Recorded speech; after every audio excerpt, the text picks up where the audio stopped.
Welcome to the Water Resources Podcast.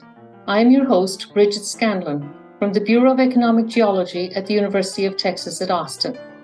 This podcast is produced in partnership with the National Academy of Engineering. In this podcast, we discuss water challenges with leading experts. I'm delighted to welcome Abhijit Mukherjee to the Water Resources Podcast today. Abhijit is a professor at the Indian Institute of Technology in Kharagpur, close to the city of Kolkata, formerly Calcutta, in eastern India. Abhijit has received numerous awards over his career and will be receiving the prestigious Devendra Lal Memorial Medal at American Geophysical Union meeting this fall for outstanding research in earth sciences. Abhijit and I have known each other for a couple of decades now, since he was a postdoc in our group in the mid-2000s. And we worked together on a book titled Global Groundwater. So welcome to the podcast, Abhijit, and I really appreciate your taking the time. Thanks, Bridget. It's a pleasure. So today I hope we can cover a number of different topics, ranging from water scarcity in India, the role of groundwater, food security and poverty alleviation, and then some comparisons between India and sub-Saharan Africa. And Abhijit has done a lot of work on water quality issues, and then try to discuss some potential solutions towards more sustainable groundwater management. So Abhijit, first maybe let's talk about water scarcity concerns in India. You have an estimated 18% of the global population, 1.4 billion, similar to China and Africa, but only about 4% of the estimated water resources. Irrigation, as always, is the elephant in the room, the dominant water consumer, and has been since the Green Revolution in the 70s. But then you have been able to develop food security in India, and a lot of people have moved out of severe poverty, and so that has been a help. So can you describe a little bit about how irrigation has evolved since with the Green Revolution in India? Yeah. So, like at present, India is considered to be the most intensive groundwater using countries in the world. And, the estimate was about 400 billion cubic meters of water, groundwater, is consumed every year. So the idea is that, once India got its independence back in 1947, our forefathers tried to kind of frame ideas and policies that would kind of make people self-sufficient in terms of food, shelter, and so on. Now, those days, the food production in India was mostly dependent on canals, the canals that were constructed during the colonial period, the past 200 years. And accordingly, irrigation and cultivation was only possible in and around the canals, not in the hinterlands. So in the 1960s, late 1960s, early 1970s, the then planners and the policymakers, they realized that, with an exponentially growing population, you need sufficient water supply for food production. So till then, India was a food deficient country. They were kind of importing food from various parts of the world, like Mexico, like US, Africa, and so on. And the population was growing quite fast. So in the late 1960s, the policy, both the policy as well as scientific advancement led to going for drilling of groundwater wells all across the country, and subsequently using those wells as the source of water for irrigation, mostly in northern India, but also in other parts of India. So subsequently, by the turning of 1990s, just in 20 years, those number of wells start to about 25 millions. And, at present, I don't think there is a number counted, but it's definitely more than 25 millions. So what happened is within these like 50, 60 years, groundwater, which was kind of very less exploited before the 1960s, became the prime commodity for food production, like the prime resource for food production. And since India being a more equatorial or tropical country, much of the food production is related to rice production, rice paddy, which is typically known to be a pretty water intensive crop. And back in the 1990s, there are some more water intensive, high yielding rice varieties were introduced, which would need more water to survive and to grow. So consequently, what happened, the groundwater usage increased, without any bound. And consequently, what we see today, back from, like 2010 onwards, through the Great Satellite Mission and the groundwater monitoring that the government of India has started, that groundwater has declined at a unforeseen rate, possibly one of the highest rates in the world.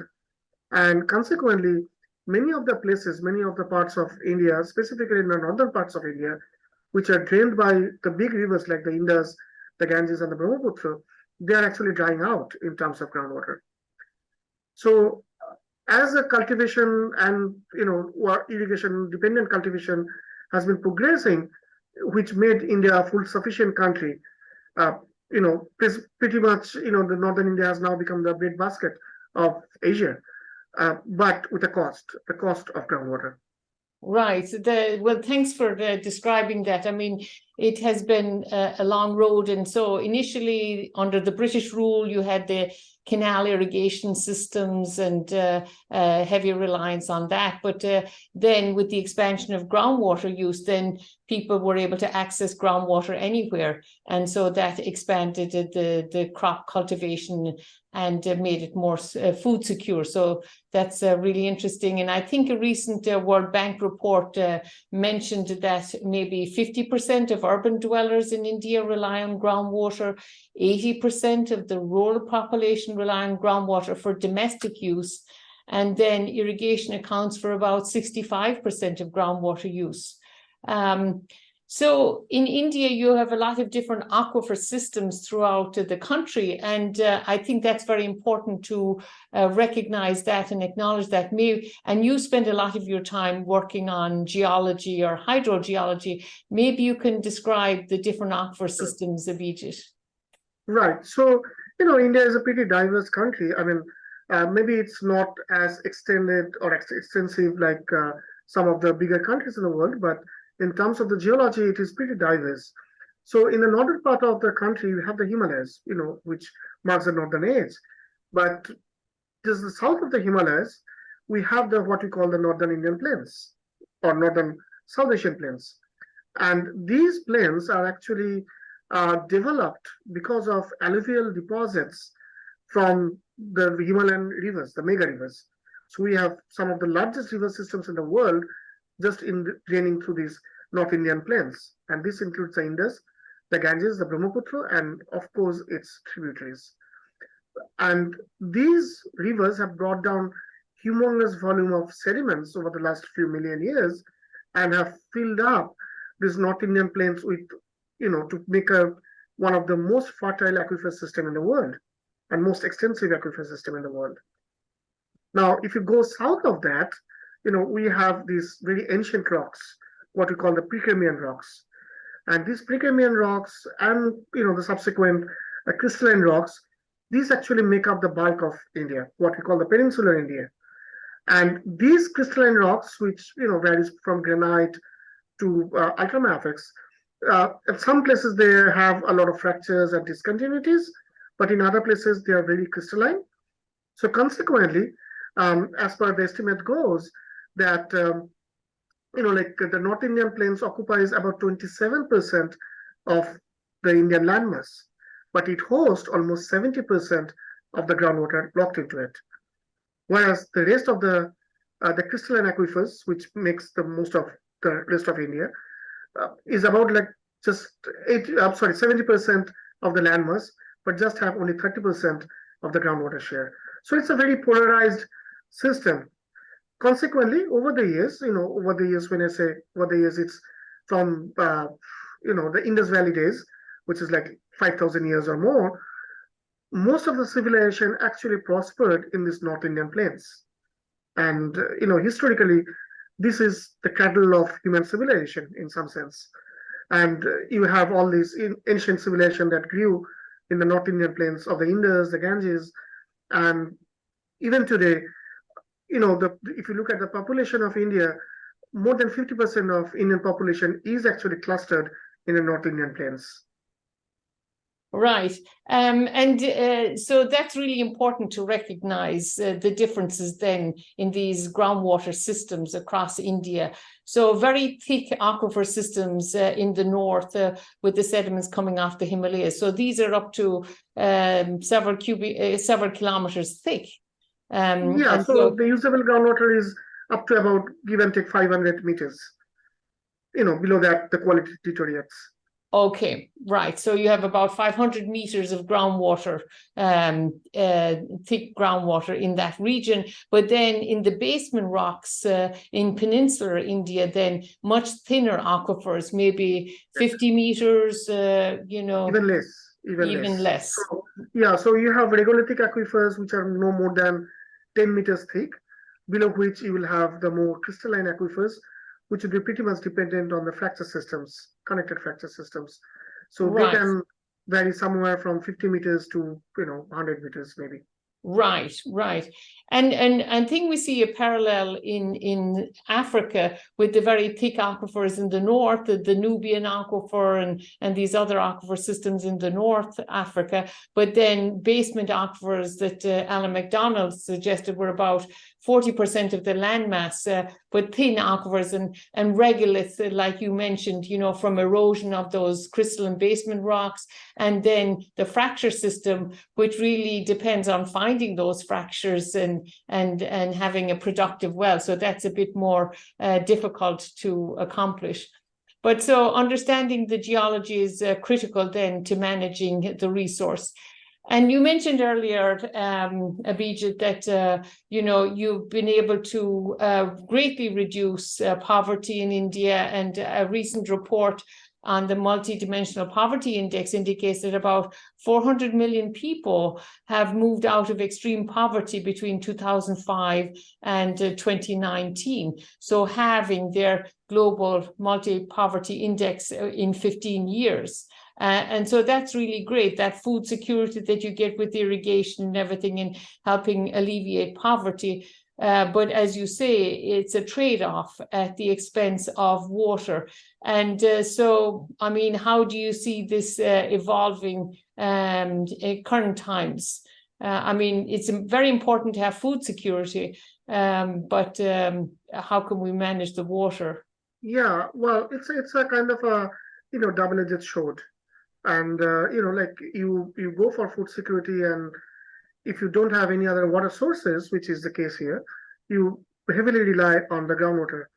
Now, there is one thing that I should mention here, that it's not true that everywhere where they are having irrigated cultivation, you have just food production for food purpose or domestic purposes.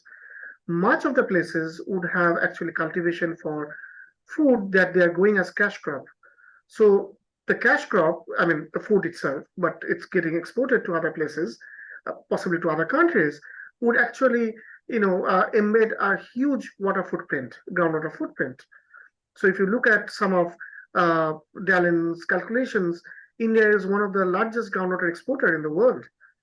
And this groundwater actually comes from much of these northern parts of India, where we already mentioned about that the groundwater is depleting at an alarming rate. So it's a balance. It's a balance between the food, the water, and the poverty and the livelihood. So like the way I look at it, if you are trying to address the sustainable development goals, literally like groundwater in India at least, and possibly in other parts of the world too, is actually linked to all the 17 SDGs. It's just not SDG number 6, but it's very obvious for the food production, the poverty alleviation, the gender gap, the education, the well-being, and so on. And you can literally see all of this in a microcosm in India. Right, and that's very important, I think, to point out the linkage, how groundwater goes across many of the 17 Sustainability Development Goals. And I think, we think about water security, but then that's linked to food security. And then there's a gender issue, because oftentimes women are required to fetch water. And if that takes them a long time, then they can't get educated. And so if we can address the water issues, then that will help with many of these other SDG Sustainability Development Goals. So, I mean, a lot of people are looking at India and seeing how they have gotten food security and improved the poverty situation. And then I was just recently talking with Jude Cobbing, who suggested that in sub-Saharan Africa, they have water resources, but a reluctance to develop them in case it would become unsustainable. But there are a lot of parallels, I think, between India and Africa. And so what can sub-Saharan Africa learn from India, and how can they improve their situation in sub-Saharan Africa? Well, like you said, like Africa also do have these heterogeneities in terms of the aquifers, right? So if you are looking at the crystalline aquifers, there's not much that you can do in a natural sense, because you get the groundwater where the fractures are, and you would not know that upfront. In contrast to Africa, what we have in India is this huge population load. Like we are at present like 1.4 billion, the most populous country in the world, and projections are that up to 2060, the population is going to almost double possibly. So you have this huge population, you have a very limited landmass where people can stay, because most places are kind of inhabited anyway, excluding the deserts. So there are very little opportunities for further development, at least for the horizontal development. So what people are doing, specifically in the northern parts of India, they are going for drilling deep, going deep and trying to get more water, more groundwater. Now, what that has happened, and that has been a trend in many places of the country, but what that has done is literally made this deep groundwater, which are literally fossil groundwater, possibly recharged thousands to millions of years age, are potentially depleting at a faster rate than the shallower ones. Because shallower ones are still kind of has a chance to get rejuvenated through or replenished through the seasonal rainfall or through other, unintended artificial means. But this deep groundwater, which is literally disconnected from the surface, once that is depleted, you'd have no way to go back to it. So what possibly Africa can learn, and again, population is possibly the single most, standing point within this. Africa population is nowhere close to what we have in India.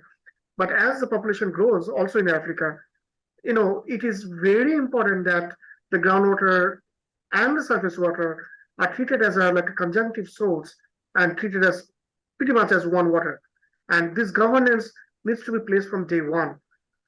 In India, to my understanding, the early planners did not understand this connection. By the time they did, it was, I would not say it's too late, but it's quite late. Right.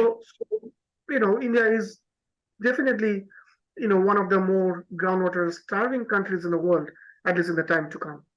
Right. And you bring up an excellent point, Abhijit, is considering surface water and groundwater as one resource and acknowledging the interconnection between the two. And I think very few places globally, have governance or regulations that regulate them as one unit. And so understanding those linkages is extremely important. So currently, I think in sub-Saharan Africa, Northern Africa is like Northern India. They have thick, deep aquifers, and they're exploiting fossil groundwater that was recharged millions of years ago. So that is a similar situation. But sub-Saharan Africa, with a lot of basement, crystalline basement, these are thin aquifers, shallow aquifers. The crystalline, when they go after the fractures, they can go deeper. So they could manage that. Those are recharged, like you say, the shallow system is recharged more on a regular basis. So they could possibly use that. But some people point out, and Jude Cobbing points out, that there are many issues, not just the technical issues of the groundwater resource, but also economic issues, cost of pumps, entrepreneurial spirit, market for their crops and all that, which I think is much more advanced in India, and you have a much more developed trade system and things like that has encouraged crop production. Maybe you can speak to that just a little bit. Yeah, sure. Well, so the first thing I would like to kind of emphasize here is again the population. And again, I cannot remember from the top of my head what is the density in sub-Saharan Africa. But if you look at northern India, the density can go as high as 2,000 people per square kilometers.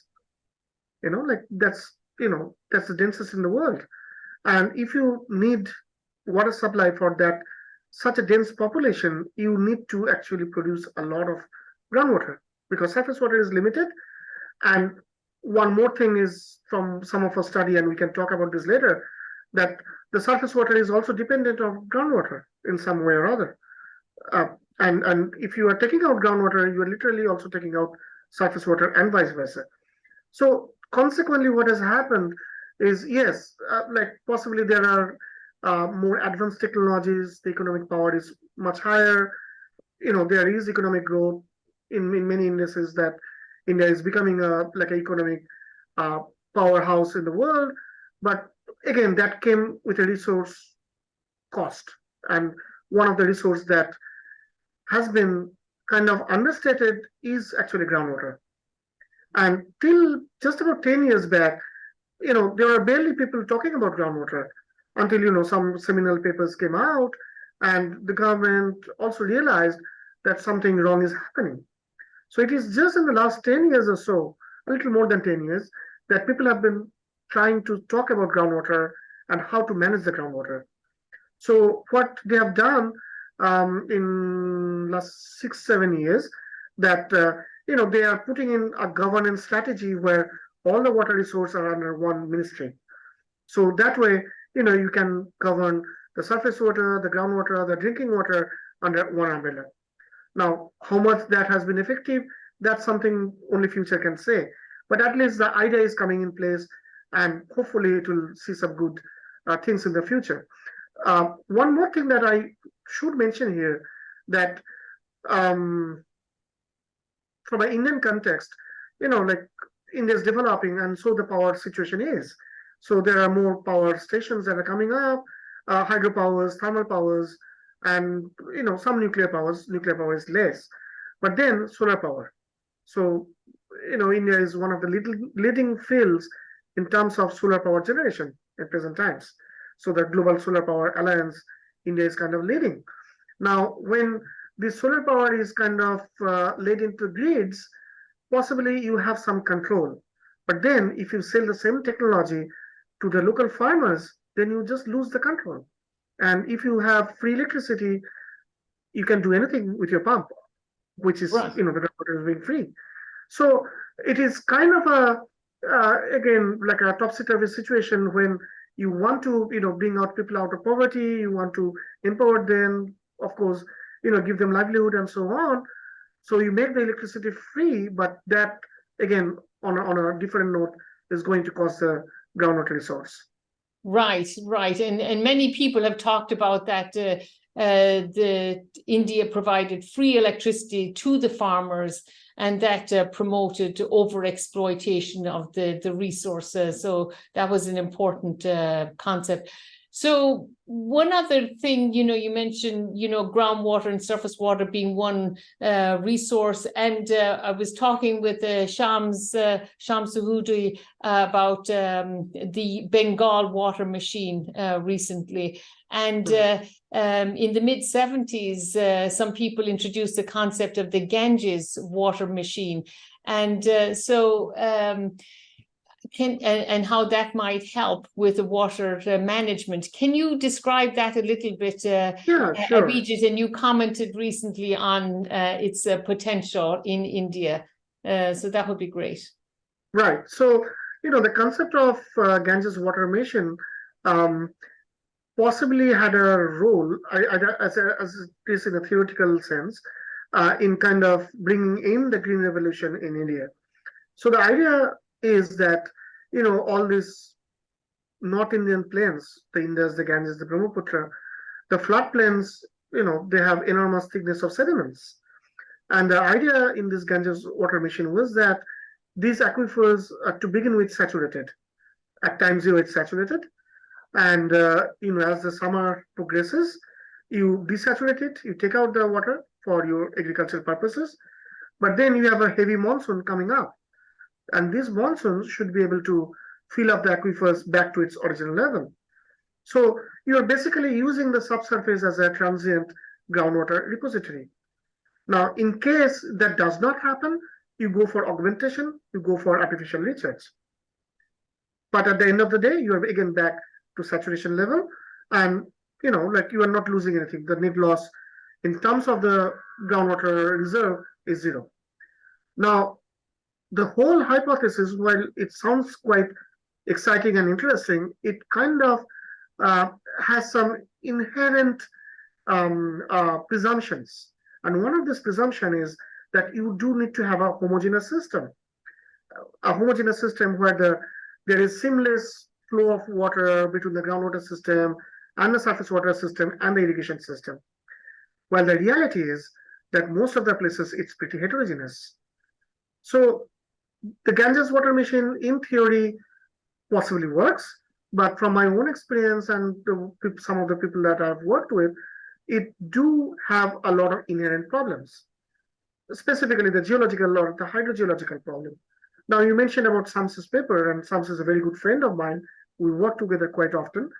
So through Sams's work and my previous work, back like when I was working with you, actually, so we kind of demonstrated numerically that it's a possibility. It's a possibility in places where you have a sediment, a continuous sand aquifer. So like a thick sand aquifer without much barrier. So it is going to work there. But in other places where you have, intervening aquicludes or, confining layers, that would be a challenge.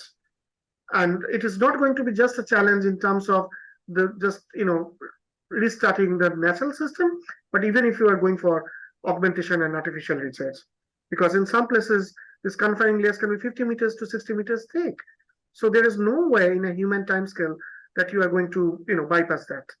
So in those places, this concept might not be a practical thing to work on. So you bring up some important aspects to that, the Ganges water machine or the Bengal water machine. I mean, the basic concept is very interesting that, the more you use the groundwater during the dry season for irrigation, the more space you create in the subsurface for the following monsoon, which can recharge that groundwater and then replenish. And so you can even it out. But that relies on a homogeneous subsurface geology, like a uniform sand type of aquifer then, that would allow that water, that monsoon water, to replenish the system. And so you continue the cycle. But the subsurface is very heterogeneous, and so you have clay layers that could prevent subsurface recharge and things like that.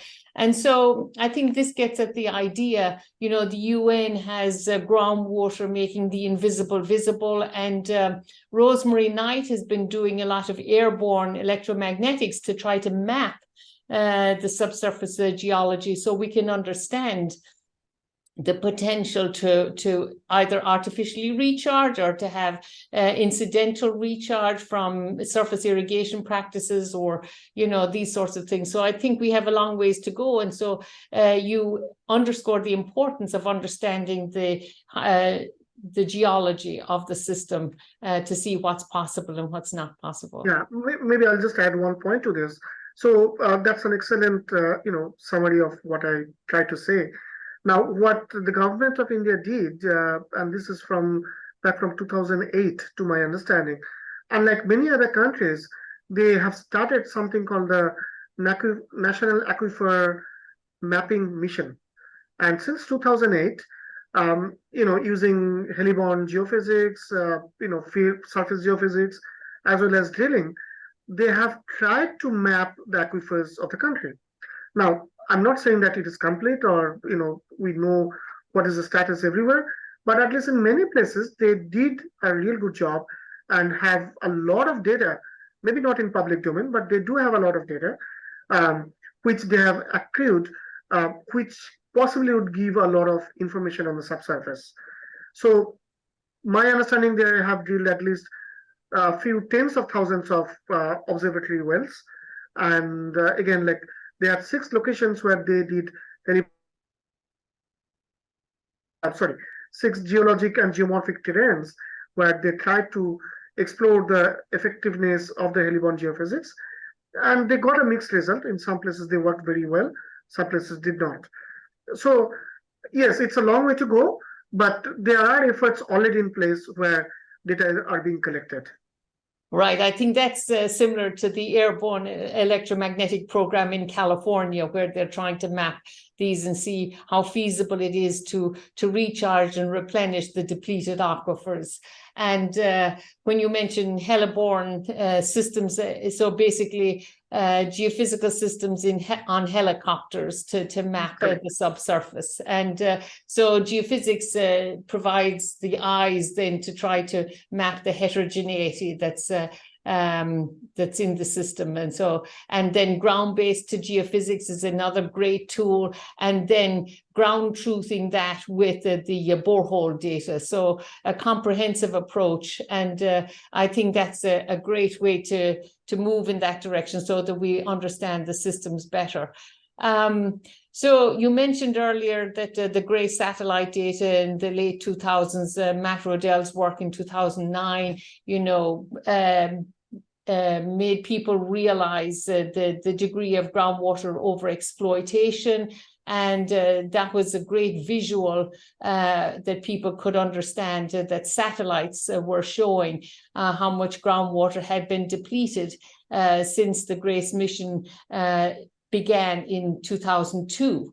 And I think more recently then, McAllister and others and Alan MacDonald at the British Geological Survey have looked at a much longer record of the development of the canals over the last over 100 years, and the development of the tube wells, and they suggested that there was an overall increase in groundwater storage of about 450 cubic kilometers or billion cubic meters, like you mentioned earlier.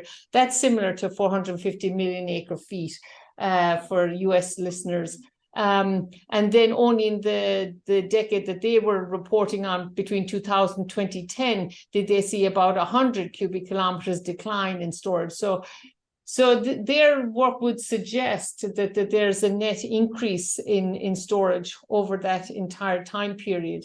So what have you seen data to support that, or? Well, honestly, like, didn't get a chance to look through the data that McAllister has reported. I did look through the paper, and they heavily dependent on some published reports, specifically 2 reports that are possibly in the US archive, on which they based their observations. Now, while I don't say that that's not possible, I'm supposing it's highly possible. Now, here is one thing that you have to realize here, that unlike many other parts of the world, the Indian subcontinent is highly influenced by a tropical climatic system, which is the monsoon. And the idea is that when the monsoon comes, at least the shallow aquifers, they would get recharged up to the surface. Basically, they would not necessarily flood, but would be fully saturated. And it's still visible, like it still happens in many parts of the country. So when you say that, you have these leakages from the canals, which is highly possible and possibly did take place, now where was the space? Because if you have this monsoonal system kind of replenishing the aquifers years after years for millions of years, where is the space? Because the groundwater possibly was already close to the surface or very near to the surface. Now, of course, in places, and specifically in places where they did the study, which is the more arid areas like the desert areas of the Thor deserts, yeah, I can imagine that there would be more subsurface space where groundwater could have built up. But in other parts, more wetter or humid parts of the country, um, I would have a pinch of salt to understand where that space would be. If you have to first create the space to put in more water. So again, like not seeing the data and not fully understanding, what the process was, maybe I'm not in a very good position to comment on what might have happened. But what did happen since the 1960s and until the 1990s when documentation started, because from 1960s to 1990s, there was not a lot of monitoring for groundwater. And before that, since people were not using groundwater, why would anybody monitor it? So when the monitoring started back in I think 84 or 85, they already started seeing some depletion trends. But of course, people did not realize because these were point data. And like you said, so the Grace Satellite Mission and Matt Rodell's work, that was possibly one of the first time that they could see an aggregated, visual interpretation of what this depletion might be taking place in a larger system or larger space. And that is when people realize that, yes, these have a far-reaching implication, and it is just not like a point data, like a well that is depleting, but it's the whole space and the 3 dimension that is getting depleted. So Right. wherever we started, so assuming like the aquifer was in a full situation, which is the case in much of northern Indian plains, so the groundwater has depleted somewhere in some places up to 30 meters, to some places up to 50 meters. And that has been a observing trend all across all reports and all data sources. Right, right. So you mentioned an important point. I mean, if we want to have increased recharge, we need a reservoir in the subsurface, and depleted aquifers can provide that reservoir now. So we depleted them like Central Valley in California, and now we can try to replenish them, and we have space in the subsurface, and sometimes that space is much greater than surface reservoir storage. So you need space to accommodate the increased recharge. So I'd like to shift a little bit, Abhijit. We've talked a lot about water quantity issues and water scarcity, food production and stuff, but I would like to shift to water quality, because I know you've spent a lot of your career focusing on water quality issues. And maybe you can describe a little bit your early work on arsenic issues in India, and then we can talk about some other water quality aspects. Sure. Unlike the water scarcity, the groundwater scarcity, the water quality issue was known in the subcontinent since back from the 1980s. And people, specifically in parts of eastern India, actually the state I come from, West Bengal, they saw signatures of arsenicosis. That's a disease that happens when you drink water which is polluted by elevated concentrations of arsenic. Arsenic being a natural element that is present in Earth's crust and can cycle to the groundwater. And so since 1980s, 84 to be more precise, people did understand that the groundwater, at least in the Bengal area, are polluted in arsenic. Eventually, That pollution was also detected in Bangladesh in a very extensive way, and other parts of the Ganges aquifers, the Gangetic aquifers, the Indus aquifers, and the Brahmaputra river aquifers. So, at one time back in 2001, there was a World Bank publication by Alan Smith, where he quoted the problem of this pollution as the largest mass poisoning in human history, which is possibly a very correct statement because by then almost 50 million people were exposed to the risk of arsenic poisoning by natural means. So when I started my study during my PhD times with my professor Alan Frere and then subsequently with you, what I tried to do was to look at a geologic angle to it, like a hydrogeologic and geologic angle to it. So what I tried to do is try to find out not only the distribution of the arsenic in the subsurface, in the Bengal area, and its upstream areas, but also try to understand what might be the geologic control. Because till then, most of the research was done by people who are mostly from chemistry background, like geochemists and so on, who are very heavily dependent on geochemical processes and how they might be influenced by other geochemical means and biogeochemical means. So there were not a lot of information that was available on aquifer structures, groundwater flow, and how that might be modulating. And by then there was a very popular hypothesis that the arsenic is a very shallow aquifer thing, and you don't encounter polluted groundwater below a depth of 80 to 100 meters. So what that made in practice is that the government decided that, okay, if the shallow groundwater is polluted, let's go deep. And consequently, since the 1990s, early 2000s, the government of India, like the state governments, as well as government of Bangladesh, to my knowledge, they drilled a lot of very deep drinking water wells, like 200, 300 meters, which is quite deep in a sense that you do have groundwater available at a depth of 5 meters. So why do you need to go so deep? The simple reason was the hypothesis being that arsenic-free water exists below a depth of around 80 meters. Now, that observation was made by the early workers based on certain geochemical parameters.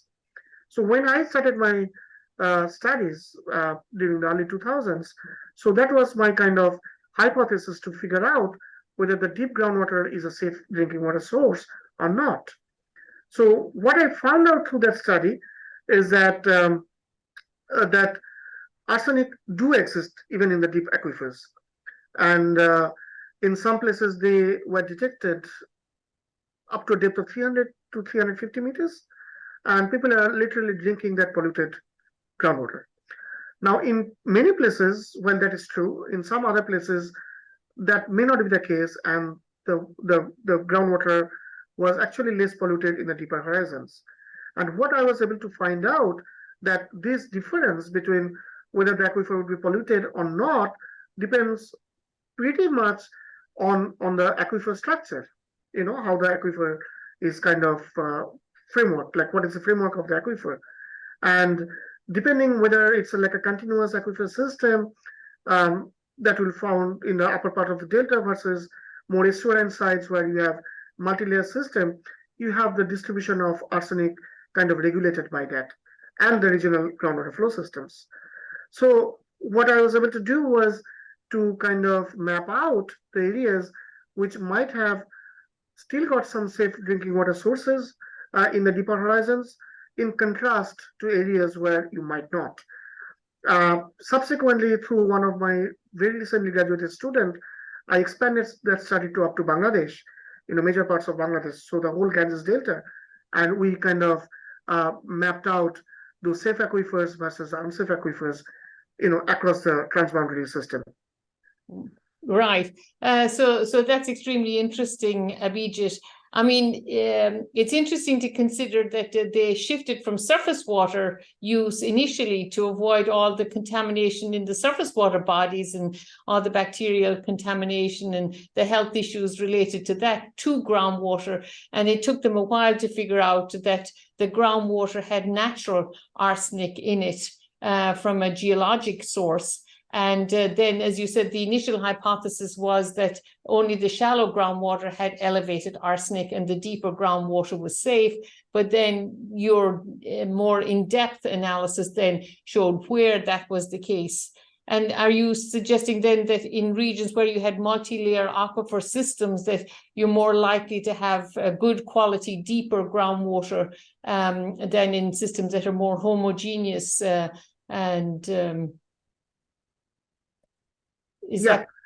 Yeah, absolutely. And so what I tried to do through my studies, I tried to create these maps, three-dimensional maps, to show like where you can still have good quality water, even in the mid-level to deeper aquifers. However, there is a catch.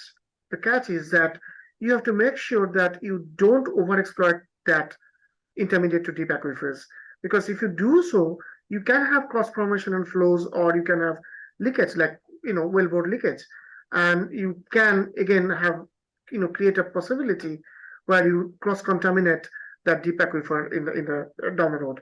So we did some mathematical analysis, and subsequently one of our collaborators did some isotope tracer studies to show that on a well that can be in one of these aquifers and are safe from arsenic when they are constructed, they can actually get polluted even at a depth of 150 meters within just a time frame of 5 to 30 years of construction.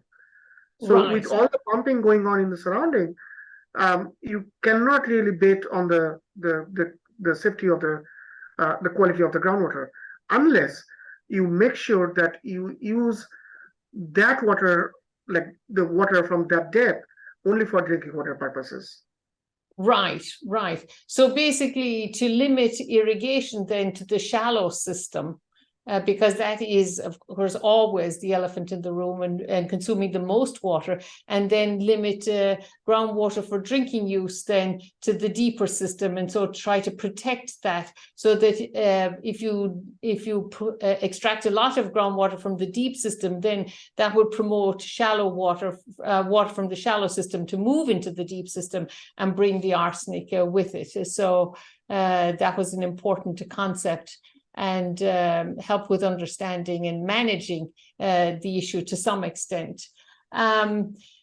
So we've talked about quantity and quality issues, and then it would be nice to talk about how you think that they can move towards more sustainable management in India. And I know the World Bank has a program, I'm not sure if I pronounce it correctly, Atal Bhujal Yojana or something like that, where they, it seems over multiple states that they are providing up to $420 million was what I could read, in 8,000 systems, so that the communities would manage the system and promote that, and so that they would understand the system. And I think that's really promising, so that the local communities can understand what the resource is, the dynamics of it, and what they can extract sustainably. Maybe you can describe that program a little bit, Abhijit.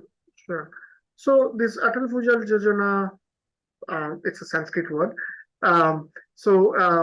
It's kind of started about like 7-8 years back. The whole idea is to govern the groundwater and even the surface water in a better way. Now, when I say that, and like we have been saying it, that we have to consider these as one water system, and it's just not the groundwater but also the surface water, and just not the quantity but also the quality. So along with the Atal Bhujal Yojana, there is also another mission that has started, which is called the Jal Jeevan Mission, which is, basically water for life. And these two missions or these two policies are kind of going hand in hand, where what they're trying to do, first of all, is trying to find out the quantity of groundwater that is available or might be available, and then how to protect it, how to govern it, possibly how to augment it. And then out of that groundwater, how much is usable? Because we talked about the arsenic, but then there are other geogenic and human source pollutions that are also available. You know, beside arsenic, you also have a lot of fluoride in the groundwater. Many of the places do have salinity problems, and microbial like sanitation source microbes are like an omnipresent thing. So taking everything together, what is the net safe sustainable groundwater that would be available, or water I would say, that would be available to the people? So what I've been doing, like when I get to work with the government of India officials intermittently, I try to promote this understanding of the availability of net water, just not the whole water. Because at the end of the day, when you are supplying that water to the people, that water needs to be safe. And going by every statistics, as of the day, like there is almost like 50% or even more parts of India and the Indian subcontinent, I would say, they don't have access to clean water, right? For domestic purposes, mostly for drinking water purposes. So it is very important to understand not just the quantity of the groundwater, but also the safety of the groundwater. So through this Atal Bhujal Yojana, they are trying to go for a governance of groundwater in a village level scale, like coming down from the top level, like a state level to the village level scale, and involving the local stakeholders, like local communities and so on, to manage it. Now, while these are all very promising ideas, the devil lies in the details. And in many of the places, what is happening is, again, to my understanding, um, the scientific acumen is not fully utilized, and many of the things are more governed by economic uh, realities, I would say. Consequently, what is happening, many of the good things that could have been done are getting bypassed or short circuited, literally ruining the groundwater systems forever. So, what I've been trying to do in my own capacity is to sensitize at least the topmost policymakers that look, when you are trying to do something which is in all good faith, it's all good, but you have to implement that in a proper way, and you literally have to have like a scientific basis of what you're doing. Unless you do that, you are going to basically destroy a resource that is irrecoverable. You cannot go back to that resource. You cannot really pump and treat like few billion cubic meters of water to give it to the people. So while what is done, but whatever water is still available, what is safe groundwater is still available, you must use it extremely judiciously, plan it judiciously, govern it for a future time. Right. So just like to give you an example of the numbers, we did a health risk study 2 years back. Just from the arsenic, we calculated that just out of India, we have about 270 million people who would be exposed to the arsenic enriched groundwater. Now, I'm not saying that all 270 million people are suffering from, poisoning, but who knows? Like maybe a large number, and it's undocumented. But these 270 million people are actually drinking arsenic-laden groundwater in some sense or other. So it's very important to manage and govern it in a very scientific, upright way. Right. So on a promising note, Abhijit, some of your students have looked at GRACE data in peninsular India and noted a rejuvenation of some of the aquifers in the peninsular part of India. And that's and I was just looking at the GRACE data recently, and so I see continued increases in water storage in peninsular India. And you attribute some of that to digging of ponds and a government program. Maybe you can describe that a little bit for us, Abhijit.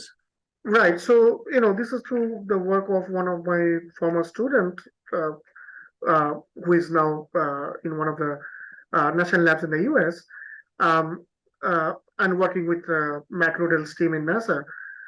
We were trying to get a more updated estimate of the groundwater reserve in India. And while doing so, we did realize that while everybody was talking about all this depletion all across the country, But then we found out that while that is true and it's very strong in some parts of the country, specifically the northern Indian plains, maybe there is a more promising picture that is something that we got to see in the southern parts of the country, some parts of the southern parts of the country. And there we saw maybe, I would not say it's negligible, but at least there is a reversal of trend from depletion to rejuvenation. And we did see that quite widespread. It's not just, one village or one state, but in several of the states, there has been that has been taking place in the last 20 years or so. Not 20 years, but more like 15, 16 years now. Now, people have tried to explain that in many ways. I know there are a lot of contention on that. Some people say that the rainfall pattern has changed. Some people say, well, the data is not correct and so on.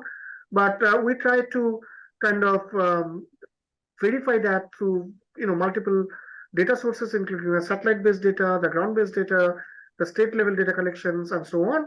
And we kind of came to the conclusion that yes, there are irregularities in the data, but by and large, there are rejuvenation that are happening. Now, the question was, how is that happening then? Because you still have all this cultivation, like irrigation for cultivation going on. And then we realized that, and this is where I think the SDGs gets connected, that back in the early 2000s or late 1990s, there are certain social employment schemes that were deployed for the very poor people, like the poor people in the villages. And the idea was that the villages would be given a mandated 100 days of minimum work days in a year. And that's kind of secured from the government side. So you have at least 100 days that you would be working. But then there was not much work because these are all unskilled laborers. So what both the state and the central government did is they made these people to dig ponds, because possibly that would, on an immediate note, would act as a, like a reservoir for rainwater, and that rainwater can be used for multiple purposes. And that would also give this 100 days work kind of secured. Now, what happened and what we think happened is that when that was kind of intended more for interim water, reservoir, or, just giving employment to these people, these ponds also acted as more focused groundwater recharge structures. And in many places, we believe that this unintended application and, going for digging ponds actually helped to rejuvenate the groundwater in the locality. Now, so since our study got published back in 2017, there was a lot of interest in various levels of the policymakers. And since 2017, a major chunk of the money that is used for this social employment scheme, which is a pretty big amount actually, has been actually diverted for digging ponds, now intended for rejuvenating the groundwater. Well, this is again like a possible story for many of the places.